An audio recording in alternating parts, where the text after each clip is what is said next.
چونکہ وقت کے یزید کے سامنے انکار کیا تھا، یہ حضرت امام حسین کا کردار تھا، اس کے ہاتھ پہ بیعت نہیں کی۔ لیکن اسلام کو صرف اتنی گواہی کی ضرورت نہیں تھی، اسلام کو شہادت خونی کی ضرورت تھی، اور حضرت امام حسین کا قیام منتج ہوا اس شہادت پر، اور پھر وہ شہادت صرف امام حسین کی نہیں، 6 ماہ کے علی اصغر کی بھی ہوئی، علی اکبر کی جوانی بھی لوٹی ہے، اور خاندان کے اعیان و انصار نے بڑھ بڑھ کے جانے والی ہیں اور دنیا کے سامنے بتایا کہ یزید اپنی تمام تر کوششوں کے باوجود حضرت امام حسین سے بیعت نہیں لے سکا۔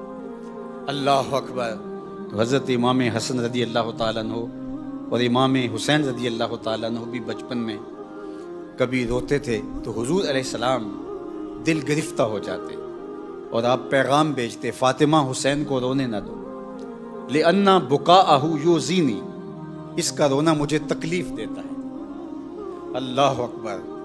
شہادت کا دولہا بنایا جا رہا ہے اور لعاب سے حضور علیہ السلام حضرت امام حسین کی پرورش کر رہے ہیں۔ پیاس تو شدت کی تھی، کربلا کے اندر زبانیں کانٹا بن چکی تھی، حلق خشک ہو گئے تھے، اور گرمی تھی کہ علامان والحفیظ، لیکن اس کے باوجود کربلائے حسین میں زمانے نے حضرت امام حسین کی استقامت کو دیکھا اور آخری وقت تک اپنے موقف پہ کھڑے رہے۔ یہ قیام تھا، اور جب قیام مکمل ہو گیا، یزید بیعت لینے میں ناکام ہو گیا۔ یہی مطالبہ تھا یزید کا۔ بیعت کیا ہے؟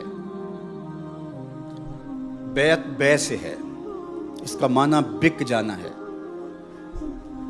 آپ لغت کی جتنی کتابیں دیکھ لیں تو آپ کو یہی مفہوم ملے گا۔ بیعت کا معنی بک جانا۔ یزید امام حسین کو کہتا تھا کہ میرے ہاتھ پہ بک جاؤ۔ اب ذرا کربلا کا فیصلہ یہی ہوتا ہے، یزید کیا کوئی سازش پیک یزید بھی ہو اور حسین کا کوئی غلام ہو، وہ یزید کے ہاتھ پہ، وقت کے یزید کے ہاتھ پہ نہیں بکتا۔ تو حسین ابن علی، اللہ اکبر، جو حضور کی آغوش میں کھیلتا رہا، یزید کیا کہتا تھا؟ میرے ہاتھ بک جاؤ۔ اللہ اکبر۔ امام حسین نے کہا میں بازار محمد میں بکا ہوا، کیسے بکوں گا؟ آپ علماء بھی تشریف فرما ہیں، ان سے پوچھئے کہ بے پر بے نہیں ہوتی۔ جو چیز پہلے بک چکی ہو تو اس پہ بے نہیں ہوتی، بلکہ عدالتوں میں کیس ہو جاتا ہے کہ یہ چیز پہلے ہی بک چکی تھی، یار نکاح پہ نکاح نہیں ہوتا، بے پہ بے نہیں ہوتی۔ تو حضرت امام حسین رضی اللہ تعالیٰ عنہ نے حضور سے بیعت کی تھی، تو بیعت کے مختلف طریقے، پانی میں ہاتھ رکھ کے حضور نے خواتین سے بیعت کی ہے، یعنی ادھر ایک پانی کا ایک برتن تھا، انگلی ڈالی اور دوسری طرف خاتون نے انگلی ڈالی، تو بیعت کا یہ بھی طریقہ ہے۔ تو لازمی نہیں ہے کہ ہاتھ میں ہاتھ ہی رکھا جائے، بیعت کے مختلف طریقے ہیں۔ پانی میں انگلی ڈال کر بھی بیعت ہو سکتی ہے، کسی کے پاؤں پہ ہاتھ رکھ کے بیعت ہو سکتی ہے۔ حضرت امام حسین نے حضور کی بیعت کس طرح کی ہے؟ حضور کے منہ میں زبان ڈال کے بیعت کی۔ اب جس نے حضور کی یوں بیعت کی ہے، یزید کہتا ہے میرے ہاتھ پہ بک جاؤ، کہا تیرے ہاتھ پہ بکوں جو محمد عربی کی زبان پہ بیعت کر چکا ہے؟ کیسے ہو سکتا ہے؟ تو یہ تھا یزید کا مطالبہ۔ لوگ کہتے ہیں امام حسین کیوں گئے تھے، انہیں مطالبہ مان لینا چاہیے تھا۔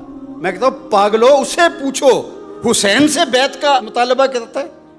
تو ہوتا کون ہے؟ تیری اوقات کیا ہے کہ فاطمہ کے فرزند سے کہتا ہے کہ میرے ہاتھ پہ بکے؟ جنت جن کی ملکیت ہے، جو جنت کا وارث ہے، اس کو کہتا ہے چند ٹگے لے لے اور میرے ہاتھ پہ بک جائے۔ کمال ہے یار۔ ہر دو عالم قیمت خود گفتائی، نرخ بالا کن کی ارزانی ہنوز۔ اللہ اکبر۔ مالک جنت، مالک کوثر، مالک کائنات، مالک کونین، ارض و سما کے مالک کو کہتا ہے یہ ٹگے لے لے اور میرے ہاتھ پہ بک جا۔ کہا پوری کائنات تو ہمارے ہاتھ پہ بکی ہوئی ہے، اور بے پر بے نہیں ہوتی۔ تو یہ بات ذہن میں رکھیے، یزید کا انکار کرتے ہوئے امام حسین رضی اللہ تعالیٰ عنہ نے جو لفظ کہے تھے وہ یہی تھے، مثلی لا یبایع مثلہ، میرے جیسا تیرے جیسے کی بیعت نہیں کر سکتا۔ حسین یزید کی بیعت کرے یہ تو بڑی دور کی بات ہے، میرے جیسا بھی، تیرے جیسا کوئی اور بھی ہو، اللہ اکبر۔ میرے جیسے سے مراد یہاں جو ہے وہ تشبیہ من کل الوجوہ نہیں ہے، یعنی میرا غلام بھی ہو اور وقت کا کوئی سازش پیک یزید بھی آ جائے تو وہ بھی اس کی بیعت نہیں کرے گا، میں تیری بیعت کروں۔ مثلی لا یبایع مثلہ، میرے جیسا تیرے جیسے کی بیعت کر ہی نہیں سکتا، اللہ اکبر۔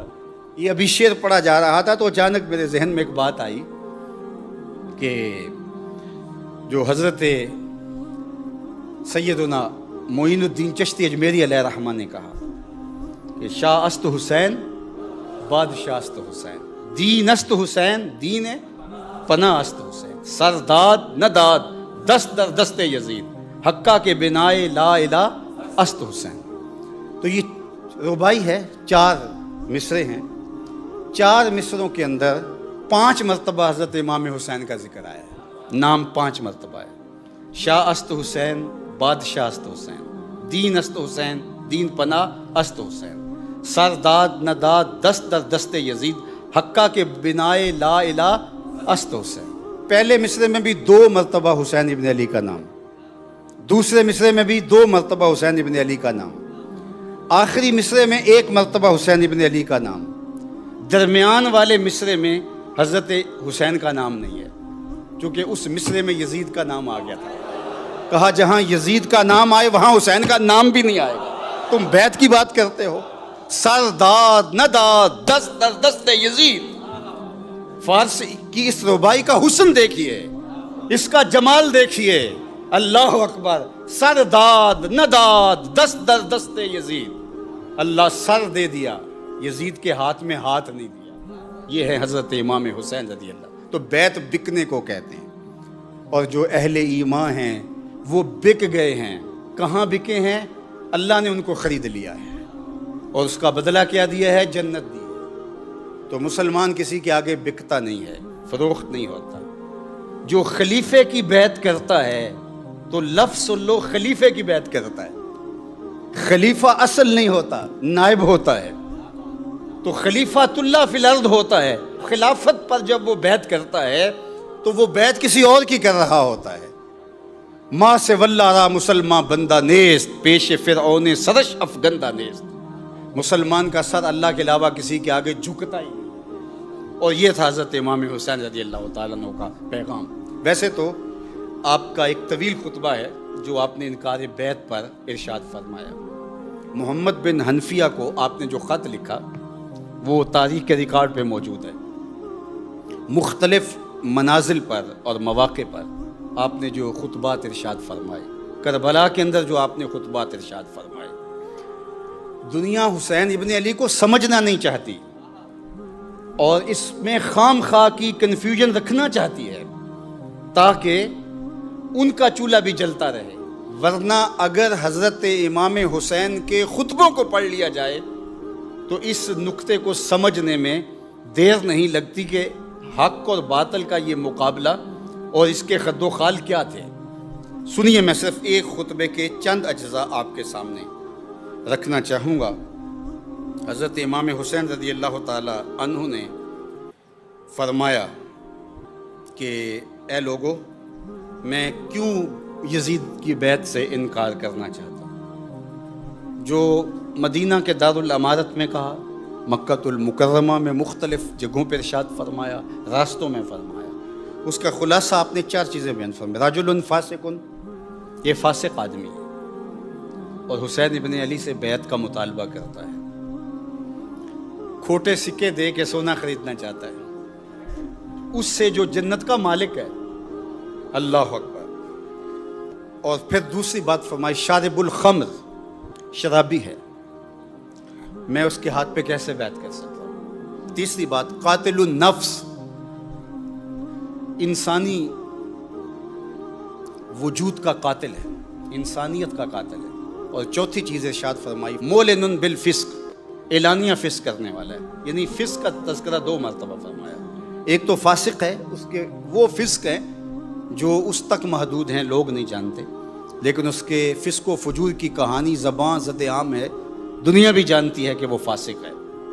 اور قرآن مجید میں 50 سے زائد مرتبہ فاسقوں کی مذمت آئی ہے مختلف صیغوں کے ساتھ، اور خلاصہ یہ ہے کہ اللہ فاسقوں کو ہدایت نہیں دیتا۔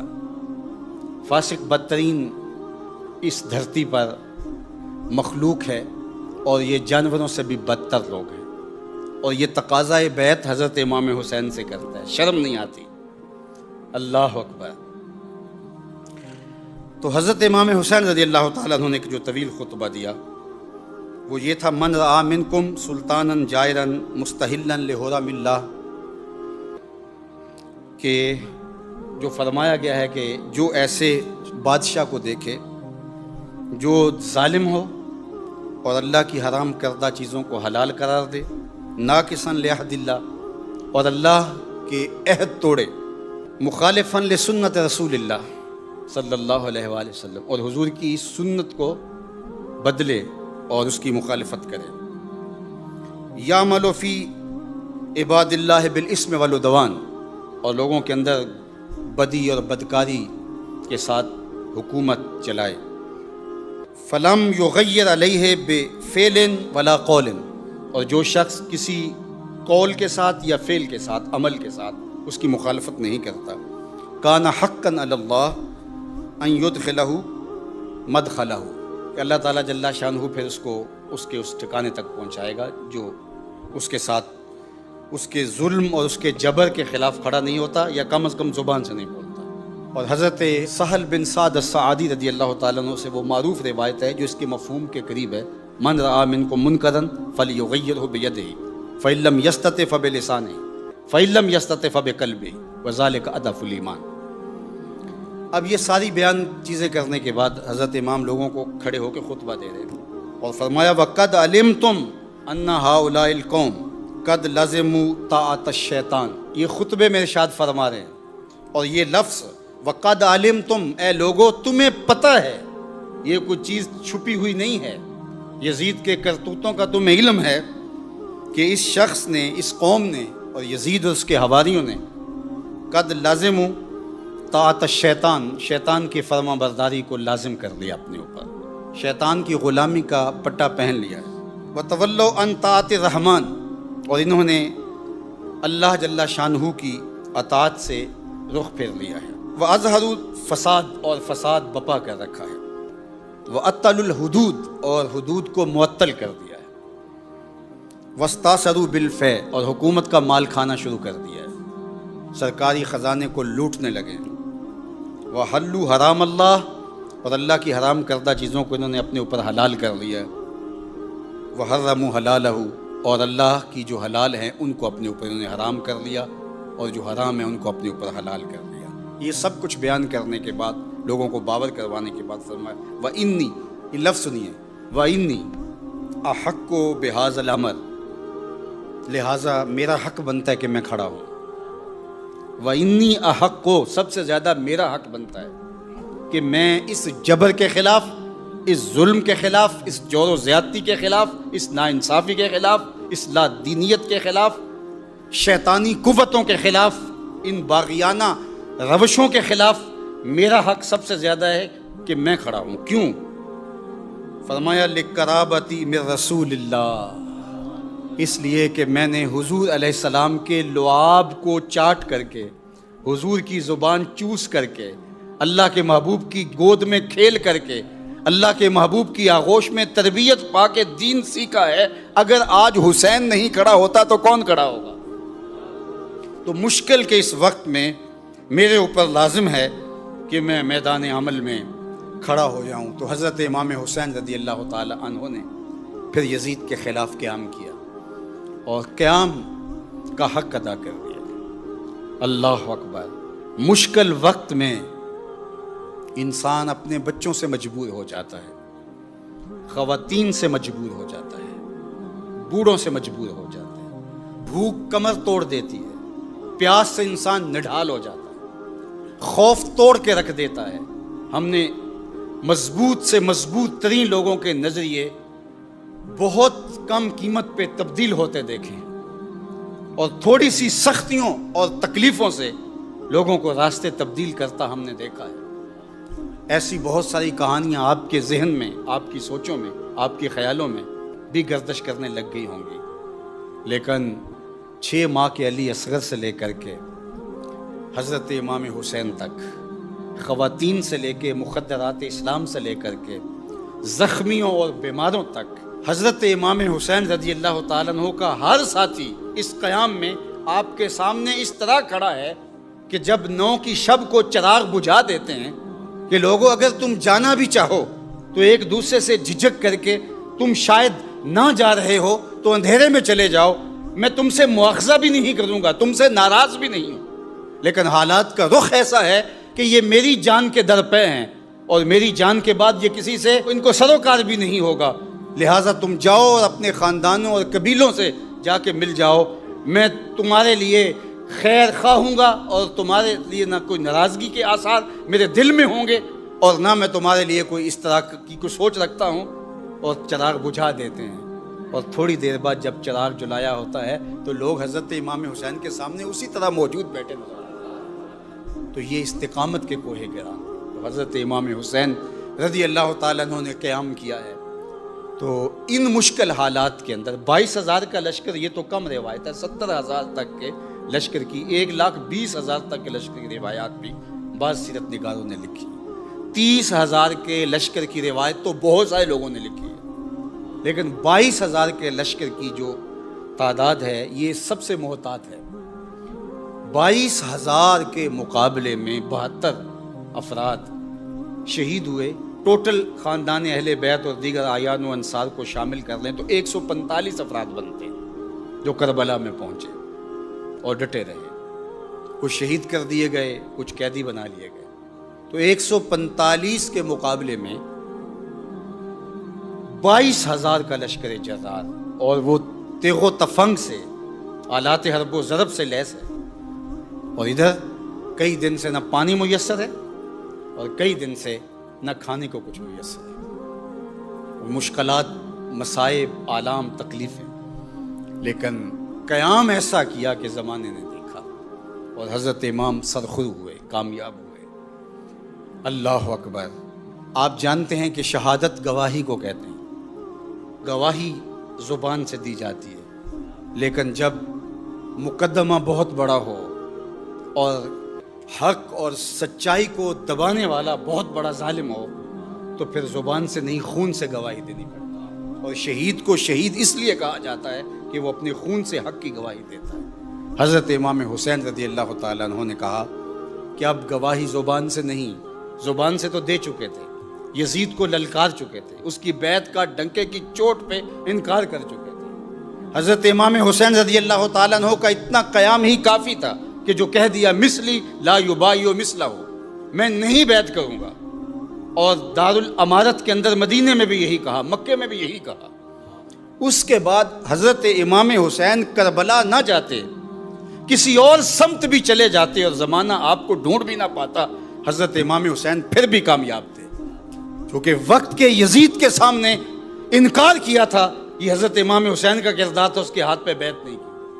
لیکن اسلام کو صرف اتنی گواہی کی ضرورت نہیں تھی، اسلام کو شہادت خونی کی ضرورت تھی، اور حضرت امام حسین کا قیام منتج ہوا اس شہادت پر، اور پھر وہ شہادت صرف امام حسین کی نہیں، 6 ماہ کے علی اصغر کی بھی ہوئی، علی اکبر کی جوانی بھی لوٹی ہے، اور خاندان کے اعیان و انصار نے بڑھ بڑھ کے جانے والی ہیں اور دنیا کے سامنے بتایا کہ یزید اپنی تمام تر کوششوں کے باوجود حضرت امام حسین سے بیعت نہیں لے سکا۔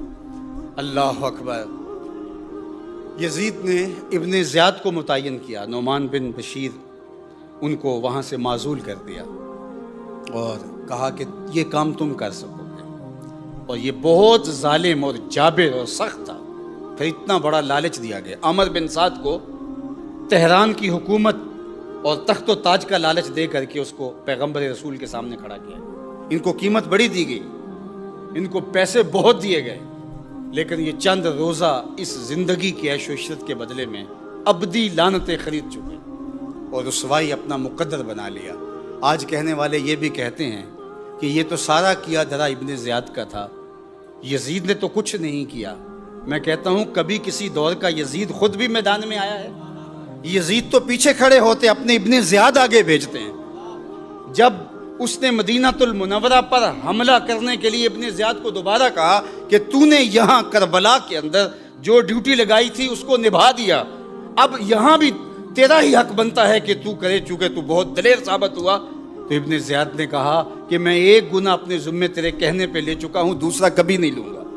یہ خود اس کی گواہی ہے کہ میں یزید کے کہنے پہ یہ سب کچھ کیا ہے۔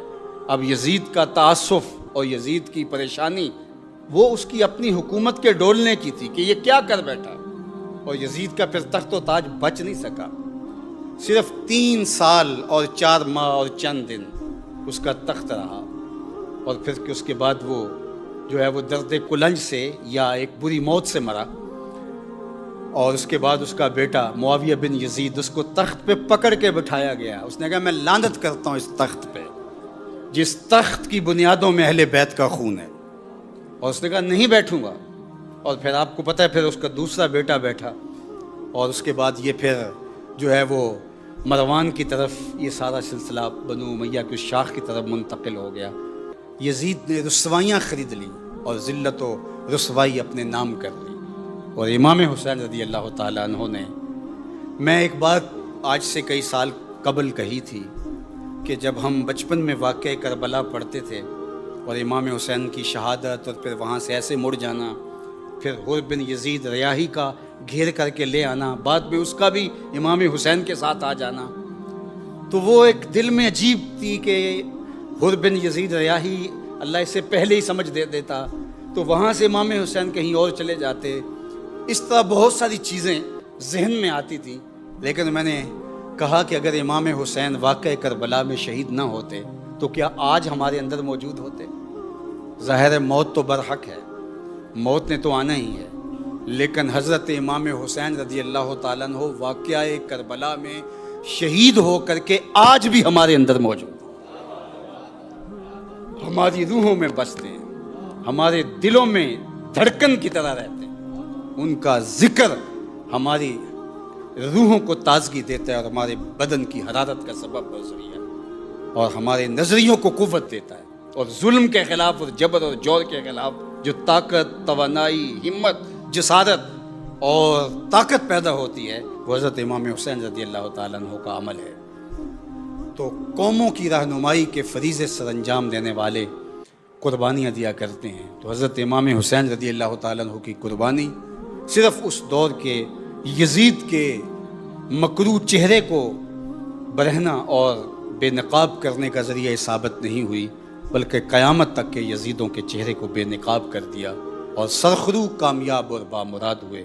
آج بھی حضرت امام حسین رضی اللہ تعالیٰ عنہ کا قیام ہمیں کمزوروں کو بھی ہمت اور توانائی بخشتا ہے۔ تو کربلا کی تاریخ مکمل نہیں ہوتی جب تک کوفے والوں کا ذکر نہ، پھر ضرب المثل بن گئی الکوفی لا یوفی۔ یزید صرف دمشق میں ہی نہیں بیٹھتا، وہ دنیا کے ہر خطے اور ہر کونے میں موجود ہوتا ہے، اس لیے کوفہ بھی صرف عراق میں ہی نہیں ہے، دنیا کے ہر گوشے میں کوفہ پایا جاتا ہے۔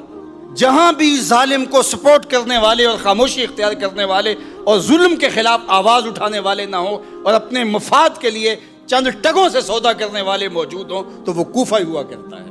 تو زمانے نے آج بھی کوفہ اور آج بھی فرات اور آج بھی دمشق کے منظر اپنی آنکھوں سے دیکھے ہیں، لیکن میں دیکھتا ہوں کہ آج وہ ملبے کے اوپر بیٹھے ہوئے بچے میرے مصطفیٰ پہ درود پڑھ رہے ہیں۔ اللہ اکبر۔ وہ خواتین جن کی گودوں سے بچے چھین لیے گئے اور وہ بمبوں کی نظر ہو گئے، وہ ان ملبوں کے اوپر بیٹھ کر کے درود میرے مصطفیٰ پہ پڑھ رہے ہیں۔ تو یہ کربلائے اثر کی زینب کا یہ جذبہ ہے، کربلائے اثر کے علی اصغر کا یہ جذبہ ہے، تو پھر زینب مدینے کی طرف منہ کر کے کیوں نہیں کہے گی اے محمد تمہارے اوپر فرشتوں کا درود نازل ہو۔ اللہ اکبر۔ پھر وہ 6 ماہ کے بچے استقامت کے کوہ گراں کیوں نہیں بنیں گے؟ تو آج ان سے حرارت لے کر کے یہ طاقت اور توانائی اس دور کے بچوں کے اندر پیدا ہو گئی، اور اگر دنیا کے سامنے حسین ابن علی کی مثال نہ ہوتی تو ظلم اور جور اور جبر اور زیادتی کے مقابلے میں کھڑا ہونے کی کہیں کوئی ہمت نہ کرتا، تو حضرت امام حسین رضی اللہ تعالیٰ عنہ کا قیام قیامت تک کے لیے لوگوں کو کھڑا کرنے کا ایک سبب اور ذریعہ بنا، اور آپ کا سجدہ اللہ کے حضور بندگی کا سلیقہ سکھا گیا کہ دیکھیے کہ برستے تیروں کے اندر بھی سجدہ قضا نہیں ہوتا ہے۔ اور آج حسین ابن علی کے ماننے والے اپنے اللہ کے حضور سر بسجود ہو کر اپنی نیازمندیوں کا اظہار کریں۔ مسلمان اللہ کا نیازمند ہے، اس کا غلام ہے اور اس کا نوکر ہے، اور کسی ظالم، کسی جابر اور کسی یزید اور کسی فاسق اور ابن زیاد اور کسی شمر اور کسی خولی کے آگے سر نگوں ہونے والا نہیں ہے۔ تو حضرت امام حسین رضی اللہ تعالی عنہ کا یہ سفر اور یہ قیام اور یہ سجدہ ہمارے لیے خضرہ بن کے کائنات کے اوپر ایسا چھایا کہ صدیاں گزرنے کے باوجود بھی ان کی یادوں کے چراغ کبھی بجھنے نہیں پائیں گے۔ حضرت امام حسین رضی اللہ تعالی عنہ کے لیے ہماری عقیدتیں، ہماری محبتیں، ہمارا سب کچھ قربان۔ اللہ اکبر، جو جواں بیٹے کی میت پر نہ رویا وہ حسین، جس نے سب کچھ کھو کے کچھ نہ کھویا وہ حسین، مرتبہ اسلام کا جس نے دوبالا کر دیا، خون نے جس کے دو عالم میں اجالا کر دیا، جو محافظ تھا خدا کے آخری پیغام کا، جس کی نبضوں میں مچلتا تھا لہو اسلام کا، وہ کہ سوزے غم کو سانچے میں خوشی کے ڈھال کے مسکرایا موت کی آنکھوں میں آنکھیں ڈال کے۔ یہ حسین ابن علی تھے کہ موت کو دیکھ کر بھی حسین ابن علی میدان عمل میں موجود ہے۔ تیغ برہنہ لیے قضا کہتی ہے حسین میں توڑ کے رکھ دوں گا۔ اللہ اکبر، میرے سامنے جو آتا ہے پھر وہ اپنا دفاع نہیں کر پاتا، لیکن حسین نے کہا میں امر ہو جاؤں گا، زمانہ حسین ابن علی کے جو ہے وہ اس قیام کو یاد رکھے گا اور اس سجدے کو یاد رکھے گا۔ آج ظالم کا ظلم اور جبر دنیا جو ہے وہ اس کو لعن و نفری کے انداز میں دیکھنے لگی، اور حضرت امام حسین کا قیام اور سجدہ آج دنیا کے لیے روشن مثال بن گیا۔ اللہ تعالیٰ حضرت امام حسین رضی اللہ تعالیٰ عنہ کی برکتیں، آپ کے سینے کی حرارتیں، آپ کے قیام کے وہ جذبے اور آپ کے سجدے کا وہ جمال اور نور ہمیں نصیب فرمائے۔ وآخر دعوانا ان الحمد للہ رب العالمین۔